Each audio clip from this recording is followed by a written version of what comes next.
Hey, what's up everyone? Brent from Brenspeed. Thanks for watching Brenspeed TV. Today it's an 18 GT manual transmission Vortech V3 JT Supercharger. We're going to watch a dyno pull. Our target today is over 700 robo horsepower. So hey, if you like cool dyno videos, please subscribe and notify us up to date. Let's go check it out.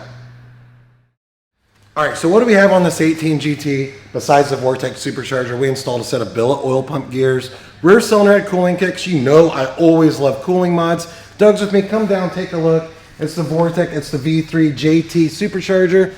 We got the nice air induction system. It's intercooled 3.6 pulley. We're about 12 pounds of boost.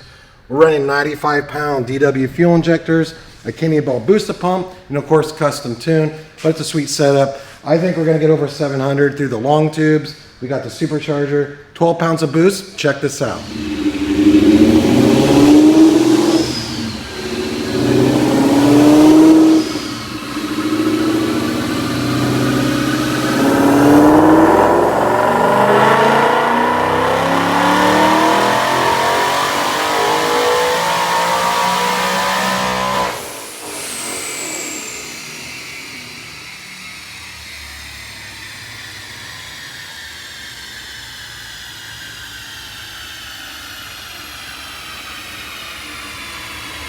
All right, we're going to check out the numbers, but remember this. In the description, I'm going to put links to that supercharger so you can see the price. You read a lot more about it, and you wonder, what's that cost to get installed? As always, email quote@brenspeed.com. Check it out. I'm pumped. 721 raw horsepower, 7,300 RPM, a Dynojet SAE.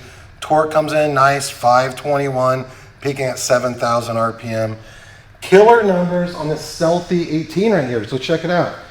You'd have no idea looking at this car. It's cranking down over 700 raw horsepower, and that's one of the things I love about it. So hey, if you have any questions, leave a comment. Happy to answer. And again, quote@brenspeed.com. It's how you find out what something like this costs to get built. And of course, you can check out brenspeed.com to have everything on this car shipped right to your door. Thanks for watching.